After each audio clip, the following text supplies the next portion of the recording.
Salut tout le monde, j'espère que vous allez bien. Et si c'est pas le cas, que Dieu vous bénisse, vous fortifie et vous relève par ce temps passé ensemble à son écoute. Je vous propose une lecture dans Un moment avec Jésus, c'est un livre de Sarah Young, où en fait il y a une petite méditation par jour, et là c'est celle du 1er juin. Donc elle écrit en fait à partir de versets bibliques et elle adapte de sorte à ce qu'on ait l'impression que c'est Jésus qui nous parle directement, personnellement. Je lis. Donc c'est comme si Jésus nous parlait. Je suis impliqué dans chaque moment de ton existence. J'ai soigneusement planifié les moindres détails de cette journée, même si plusieurs semblent dus au hasard. Tu vis dans un monde marqué par le péché, où tout semble toujours se disloquer. Attends-toi à des difficultés aujourd'hui, tout en gardant la certitude que mes voies sont parfaites, même au milieu d'un tel chaos et d'une telle imperfection. Garde-moi à l'esprit aujourd'hui et rappelle-toi que je ne te quitte jamais.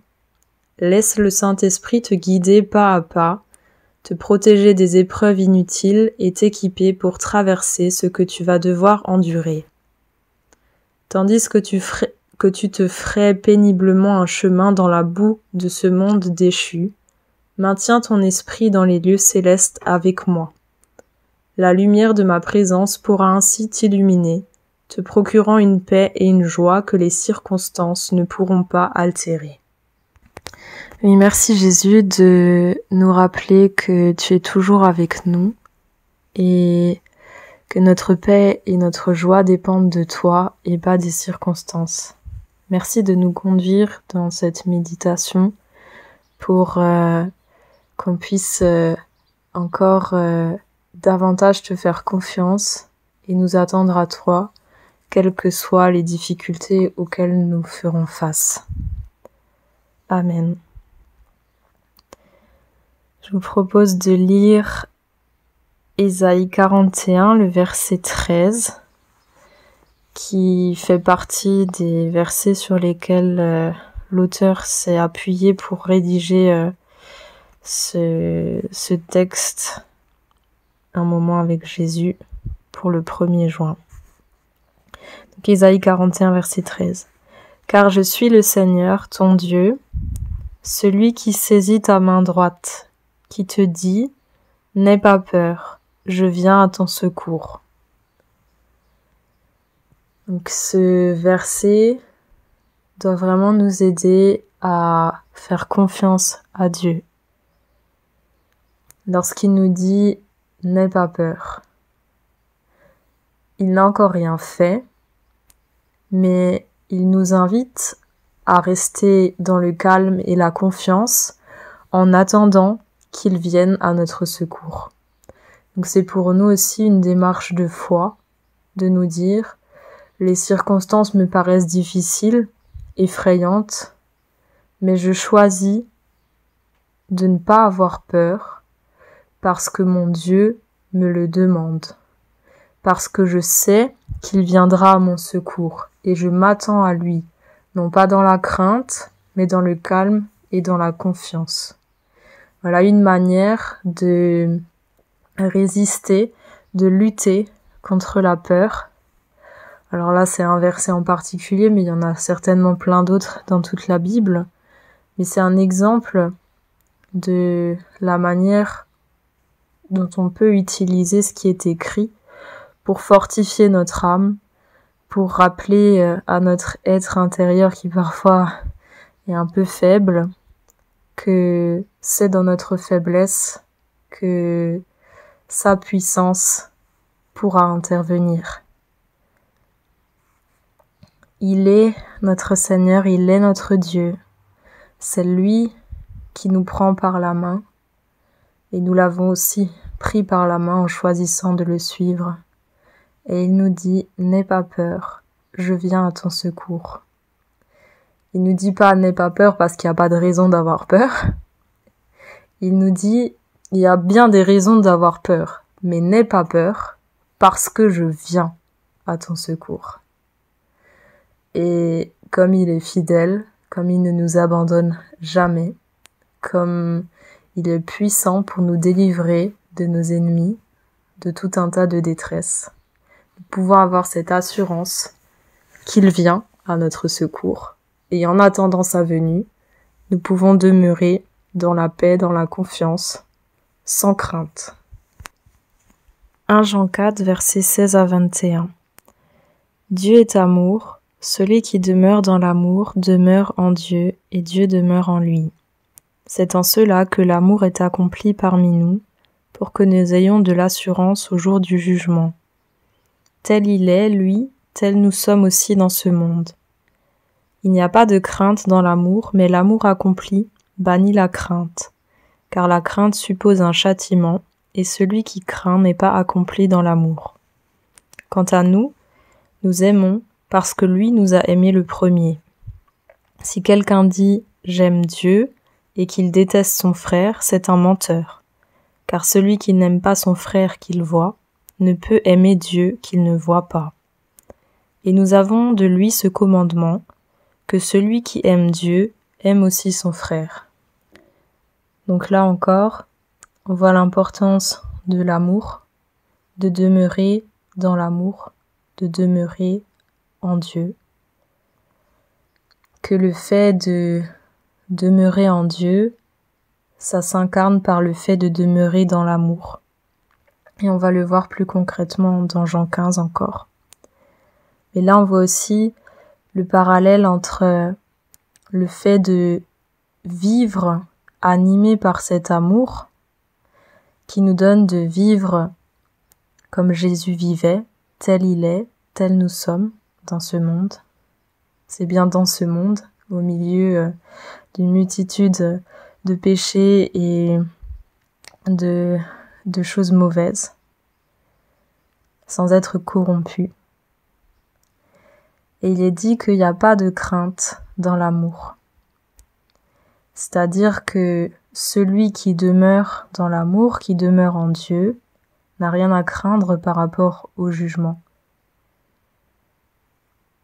Par contre, celui qui dit qu'il aime Dieu et qui en réalité déteste son frère, celui-ci a quelque chose à craindre, parce qu'il n'est pas accompli dans l'amour, parce qu'il ne manifeste pas l'amour à son prochain, cet amour que Dieu lui a manifesté premièrement. Parce qu'en réalité, on ne peut pas aimer sans avoir été aimé d'abord. Et Dieu a manifesté pour nous son amour de manière parfaite au travers de Jésus son Fils. Donc cet amour est accessible et c'est à nous de le transmettre autour de nous.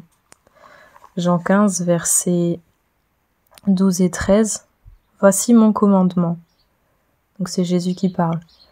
Que vous vous aimiez les uns les autres comme je vous ai aimé. Personne n'a de plus grand amour que celui qui se défait de sa vie pour ses amis. Donc là, Jésus explique plus concrètement ce que c'est aimer. Aimer, c'est renoncer à une partie de soi pour le donner à l'autre. Et Jésus l'a fait totalement dans le sens où il a offert sa vie, il est mort pour nous, pour que nous puissions vivre aujourd'hui, pour que nous puissions être guéris, libres et marcher dans la paix et dans la joie quotidiennement. Et il nous demande à sa suite de nous aussi nous aimer les uns les autres, de prendre exemple sur lui pour être capable de nous défaire de ce qu'on est, de ce qu'on a, pour nous donner à l'autre. Sacrifier une partie de notre temps, de notre argent, de notre force physique pour venir en aide à notre prochain, pour lui manifester de l'amour.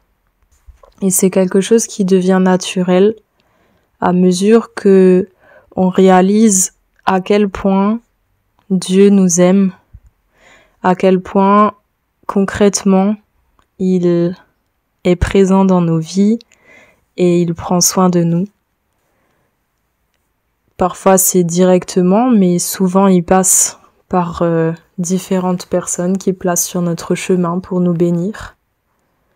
Et c'est ce qu'il veut faire aussi avec nous pour d'autres. Il veut nous utiliser pour prendre soin d'autres. Éphésiens 6, versets 10 à 13. Au reste, soyez puissants dans le Seigneur, par sa force souveraine. Revêtez toutes les armes de Dieu, afin de pouvoir tenir bon devant les manœuvres du diable. En effet, ce n'est pas contre le sang et la chair que nous luttons, mais contre les principats, contre les autorités, contre les pouvoirs de ce monde de ténèbres, contre les puissances spirituelles mauvaises qui sont dans les lieux célestes. Prenez donc toutes les armes de Dieu, afin que vous puissiez résister dans le jour mauvais, et après avoir tout mis en œuvre, tenir bon. Là, on voit que on est appelé à être puissant dans le Seigneur. Et on peut être puissant même dans notre faiblesse, parce que c'est dans le Seigneur qu'on est puissant. C'est par sa force à lui. Et il est bon de se rappeler que par le fait qu'il vive en nous, qu'on ait choisi de le suivre, de se soumettre à lui, à sa volonté, que nous sommes puissants en lui. Nous sommes invités aussi à nous revêtir de toutes les armes de Dieu, pour tenir bon devant les manœuvres du diable. Nous sommes dans un combat permanent entre faire la volonté de Dieu et être détourné par l'ennemi. Et il y a des armes que Dieu nous donne pour que nous puissions tenir bon, pour que nous puissions résister, pour que nous puissions identifier les manœuvres du diable et ne pas tomber dans ses pièges. Et c'est ce que nous avons déjà vu avec le premier passage dans Isaïe 41, le verset 13. Ne pas nous faire avoir par l'ennemi qui veut que nos yeux se posent sur les circonstances et que notre cœur soit dans la crainte, mais à garder les yeux fixés sur notre Dieu qui nous dit « N'aie pas peur, je viens à ton secours ». À nous positionner dans la foi, ordonnant à notre âme de ne pas avoir peur, même si les circonstances sont effrayantes, parce que Dieu vient nous secourir. Et aussi, par rapport à nos relations les uns avec les autres. Jésus nous a demandé de nous aimer les uns les autres. L'ennemi va nous faire croire que si dans ton cœur tu n'as pas de haine envers ton prochain, c'est que tu l'aimes et c'est bon. Sauf que Jésus nous montre que ça va plus loin. Alors bien sûr, on doit s'aimer les uns les autres, donc ne pas détester celui qu'on voit, parce qu'on peut pas dire qu'on aime Dieu si on n'aime déjà pas celui qui est en face de nous, qui est aussi vivant par sa puissance, par sa volonté, qui a été voulu par Dieu. Donc c'est important pour nous de concrétiser aussi cet amour, de ne pas juste dire j'aime mon prochain, mais aussi de le manifester par des actions, par des actes concrets. Et là, il s'agit pas de faire à l'autre ce qu'on aimerait qu'il nous fasse, mais c'est d'aller à la rencontre de l'autre pour connaître ses besoins et, dans la mesure de nos capacités, y répondre. Totalement, partiellement, avec l'aide de quelqu'un, voilà. Mais dans tous les cas, Jésus nous demande d'aller à la rencontre de notre prochain. de nous approcher, de l'écouter, d'apprendre à le connaître et de lui donner quelque chose qui nous appartient. Et c'est ça en fait le fait de renoncer à sa vie pour suivre Jésus, d'offrir sa vie en sacrifice pour notre prochain à la suite de Jésus. Donc ça fait partie en fait des armes que Dieu nous donne pour ne pas nous faire avoir par les manœuvres du diable. Et il nous rappelle aussi que on ne lutte pas contre le sang et la chair, mais contre les principats, les autorités, les pouvoirs de ce monde de ténèbres, contre les puissances spirituelles mauvaises qui sont dans les lieux célestes. Donc ça nous rappelle que le combat, il n'est pas de chair et de sang, donc au niveau relationnel humain, mais il se passe vraiment dans les lieux célestes. Et c'est pour ça que la fin du passage parle beaucoup de la prière. On va lire encore les versets 18 à 20. Priez en tout temps par l'Esprit, avec toutes sortes de prières et de supplications. Pour ce faire, restez éveillés et consacrez-vous toujours assidûment à supplier pour tous les saints, pour moi aussi, afin que la parole, quand j'ouvre la bouche, me soit donnée, pour que je fasse connaître avec assurance le mystère de la bonne nouvelle, pour lequel je suis ambassadeur dans les chaînes, que j'en parle avec assurance comme je dois en parler. Donc là, Paul nous encourage à prier par l'Esprit. Ça veut dire à laisser le Saint-Esprit inspirer nos prières, à supplier en particulier pour nos frères et sœurs dans la foi, et même aussi ceux qui sont des leaders, ceux qui transmettent la parole de Dieu, ceux qui dévoilent le mystère de la bonne nouvelle, comme Paul. Il avait aussi besoin de prière, prier pour qu'il transmette la parole avec assurance, pour qu'il puisse révéler les mystères cachés à ceux qui l'écoutent. Donc là encore, le fait de prier les uns pour les autres, pour ceux qui sont dans les détresses, mais aussi pour ceux qui sont pas dans des détresses, mais qui sont appelés à être ses témoins. Là encore, prions les uns pour les autres. Merci Seigneur pour tout ce que tu nous as rappelé aujourd'hui encore. Merci de nous aider concrètement dans nos vies à tenir bon, à garder les yeux fixés sur toi, à ne pas nous laisser déstabiliser par les circonstances, mais par la foi à déclarer « Je n'ai pas peur, parce que le Seigneur vient à mon secours ». À continuer à œuvrer avec amour, dans l'amour, à nous donner les uns pour les autres, à accepter de mettre de côté nos propres petites vies pour nous mettre au service les uns des autres, et aussi à nous souvenir les uns des autres dans nos prières, à persévérer dans la prière pour les frères et sœurs dans la foi en particulier. Amen. Et merci Seigneur parce que tout cela est possible, parce que c'est toi qui nous as aimés le premier, parce que tu as donné Jésus ton Fils pour nous montrer l'exemple à suivre, et parce que nous pouvons être comme lui. Tel il est, tel nous sommes dans ce monde. Et si nous ne le sommes pas encore, merci parce que tu es à l'œuvre, tu nous transformes, et de jour en jour, nous sommes toujours plus comme Jésus.